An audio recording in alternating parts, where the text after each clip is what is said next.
I got Boots. Yeah, I got Boots. I think he's too skillful. IQ level, how quick he is. I think his level's above.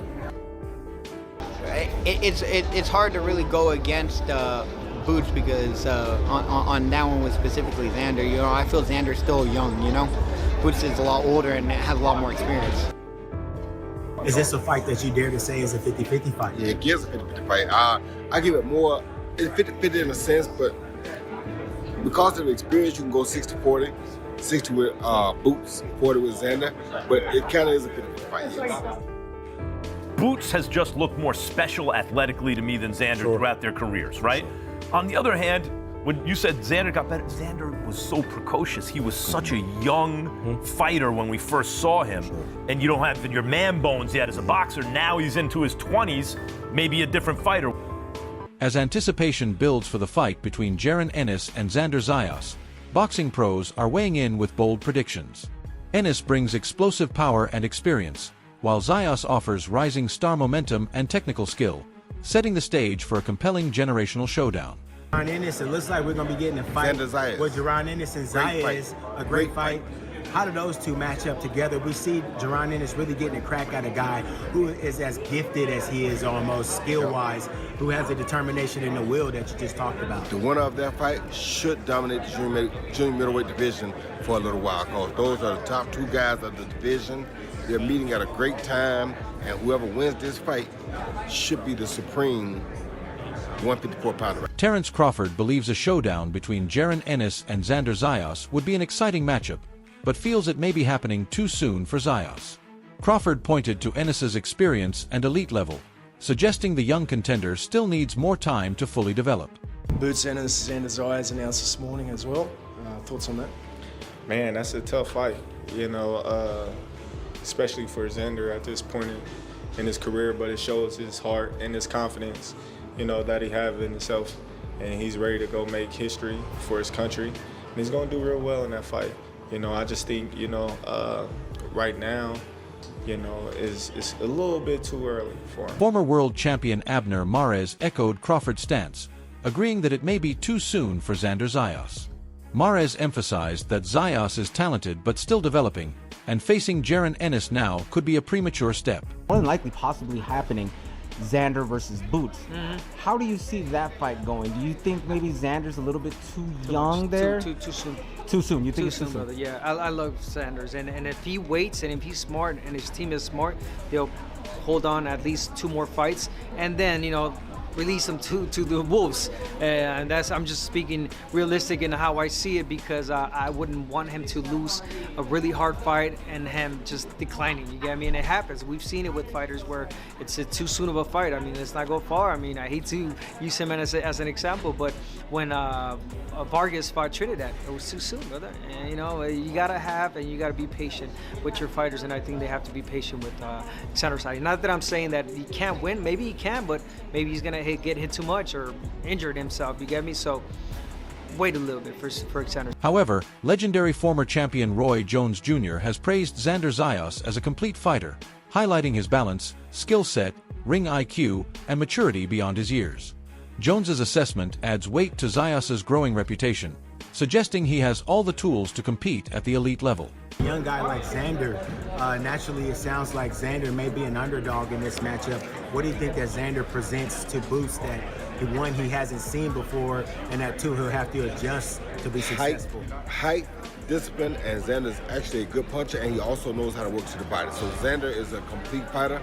I don't know how many complete fighters Boots really has faced, but unlike the guy he fought from overseas who was a decent fighter but he wasn't complete, Xander's complete. Tim Bradley predicts that Boots might stop Zayas, predicting a win around round 9 to 11. Bradley explains that Zayas often tires in the later rounds, especially 8 to 9, because the significant weight he cuts between fights drains his legs and overall stamina. He could stop Xander, he could. I've been reading a lot of comments and stuff from people saying that, you know, 9, 10. I've been also seeing, you know, 11. Shit. Look, I just got done studying some Xander Zayas, man. Late in the fight, he begins to fade. You know, round 8, 9, he starts to fade. Yeah. You know, he starts to fade because all that weight he put on. You know, he put on so much weight in between fights. Boots big, his ass put on weight too. I'm like, God, this dude is big. He look like he about 175. And he come all the way down to 54. Shit, that shit drains him. That drains him. And it pulls from his legs. And in the later rounds, he started to get fatigued. And I know. Reviewing Zayas' last fight, he observes that while consistent pressure was applied, there wasn't any advanced strategy or movement capable of effectively countering Boots' aggressive style. I even noticed that in the last fight. You know, he tried to keep it together with good technique, but shit, he can't hide that shit from me. You can't hide that from me, man. Went back, watched the film, and I'm like, oh, okay, this is standardized type of pressure that this dude been putting on him all night. It ain't no special effects. You know what I'm saying? He ain't cutting the angles and looking to cut him off. Occasionally, he will follow his ass. Once he, if he goes Xander pulls out left, he'll try to, meet him with a left hook or meet him with a right hand. But, it wasn't nothing that was like crazy. With head movement, the shit that Boots gonna be doing, all that head movement and sliding, tucking and moving on angles and shit. Boots, that's what Boots gonna attack his ass late. And Boots got power. He got major power. Former world champion Sean Porter sees the Ennis versus Zayas matchup as highly competitive, praising both fighters' talent. He notes Ennis's experience and pressure make him dangerous, but also respects Zayas' skill, athleticism, and youth, saying each has plenty to offer in the ring. I feel like you yourself, like I said, great boxing mind. I was wondering if I could pick your brain with a particular matchup that was announced yesterday. You sparred with both of these gentlemen. It's Boots and Zayas. Oh, yes. From what I understand, Zayas a little younger into his career. Boots, I believe sometime last year, we were able to get some work with him. And you said it's a little closer than what some people are saying. So how do you view that in particular? Sure, man. You got two soldiers. We always identify ourselves as warriors, so you guys know that we're warriors, right? But I think a lot of times, a lot of fans, they forget that there's two warriors, and they get so caught up in what one warrior has, and they completely forget that even though this guy's got something, listen, this guy standing across from me, like I was saying on the Borderway podcast, we understand that this guy is dangerous. And until we put that guy in the right position, we can't just, and I truly do think that Xander has a lot, not just some. He has a lot of attributes that are going to offset what Boots has been known for, what Boots has been able to do. And I think it's going to be a pretty good competitive fight. I do think that Boots is a bit much for the younger Xander, but Xander's had a lot of really good experiences that's made him worthy for this moment. I think right off the top, I would say Boots wins this fight, but it's not an easy fight. And should Boots not just simply sit down at the dinner table and have his way, don't be surprised. And I think that's another part of the game that gets lost. You got to promote both sides. Right. It's always A side, B side. And I get that. I understand that. But you got to promote the B side. Yeah. Because what happens when the B side is doing something that you don't expect? Right. All of a sudden, A side isn't doing what he's supposed to be doing, or he's not who he is. No, it's that the B side's more. But you got to promote it that way so that people expect more, So I think along the way, that's going to be my narrative is, hey, both these guys are... While Porter leans toward Ennis as the likely winner, he stresses this isn't a one-sided fight and expects a tough, competitive battle where either man could emerge victorious. It looks like Xander and Boots are going to fight. What are your thoughts on that fight? It's going to be a good fight, man. The division looking good right now, and I just want to see all the fighters fight each other, man. The best need to fight the best. That's what's going to bring the fans to boxing. And, you can only be great by beating somebody great. You know what I'm saying? You can have a bunch of wins with no great win. You're just a good fighter, but you want to be great, you need to beat another great fighter. So they got the opportunity. Hall of Fame legend Winky Wright says a fighter only becomes great by beating great opponents, and a matchup between Zayas and Jaron Ennis is exactly that kind of test. He believes it promises a genuine fight and a huge opportunity for both men to elevate their legacies by proving themselves against elite competition. Question more for you. What do you think about Boots versus Xander? How do you pick that out? Man, it's two insanely talented fighters. I myself am a Xander fan. I through and through since day one. I've known him since the amateurs. I'm gonna rock with Xander. He's my guy. I won't ever go against him, man. So Xander's my guy, and I'm gonna keep with him. But Boots is such a talented fighter. I'm a fan of his as well, and I'm excited for that. I just saw he posted today that he signed the contract. So Richard Torres Jr. says he's a big fan of Xander Zayas and respects what he brings to the ring. He believes Zayas has the skill and heart to make things tough for Boots Ennis. Ennis, June 27th, Xander Zayas. I know we thought Virgil. I know we talked about that. I know we thought Virgil, but nice pivot. Yeah. What you thinking? Oh, he's gonna punish him. He's gonna punish him. He's gonna take him to school, and he's gonna punish him. He's gonna box his head off. Circles. Damn, bro. Like that? Like that. Taking him to school, literally. What do you? How does those fights differ? The Boots Virgil, the Boots Xander. Like, what's the differences in approach?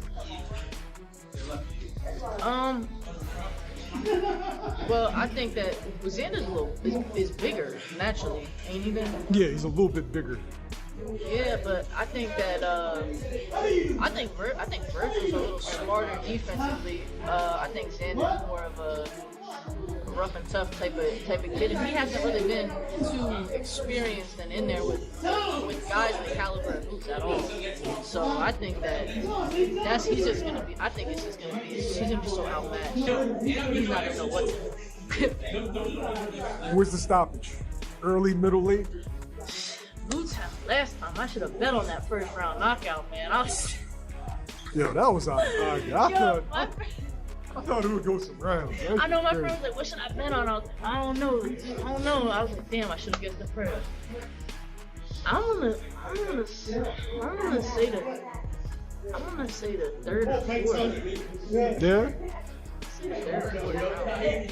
Let's come back to this. Okay. Rising prospect Brooke Mullen offered a bold prediction, backing Ennis to dominate. She suggested Ennis's power and experience could overwhelm Zayas. And there's more to lose here, you know? Not that Ennis doesn't have a lot to lose. You know, in a fight of this magnitude, there's a lot to lose for both guys, and there's a lot to gain for both guys. But I think Xander has more to lose, and but also more to gain. I agree on everything you said except for the fact that the point that Xander has more to lose, because he's already been a two-time champion at 54, unified WBA, WBO, and what was the other one? And the WBA. But if he loses, I think he just moves up to 160, and 160 is a wide-open division, and I think he can do a lot of really good there. Listen, a loss is never a good thing. It's risky for both fighters, but guess what? This is boxing. I mean, guys taking risks when they're young. Xander's 20. She predicted that Ennis could secure a stoppage as early as the third round, pointing to his power, speed, and experience as decisive advantages in the matchup. And there's spots where I see Xander, he just gets himself in some bad spots, man. He drops his hands a lot. I see too much exposure on that left side. Way too much exposure on that left side. He gonna have to keep that left hand glued to his face, because that overhand right of Boots is lethal. It's lethal, man. And Boots turn that uppercut up the middle too, especially from the southpaw stance when Xander's leaning forward, man. Another lethal shot. But man, I see a lot of holes in Xander's game, especially when you start to put that pressure on him. Yeah. He try to get the fuck out of Dodge. He don't want none of that heat. Nah, he don't like the heat like that. He like his space. His system requires distance. Can he fight a little bit inside? A little bit inside. It's not a specialty. Nah, he want to be able to work the combinations as you throwing shots. He looking for shots to be able to counter in between with shit, or he looking to start his shit, start the action, boom, weave underneath shots, counter, boom, boom, and then he on to the next. He around that corner, right? He turned the corner.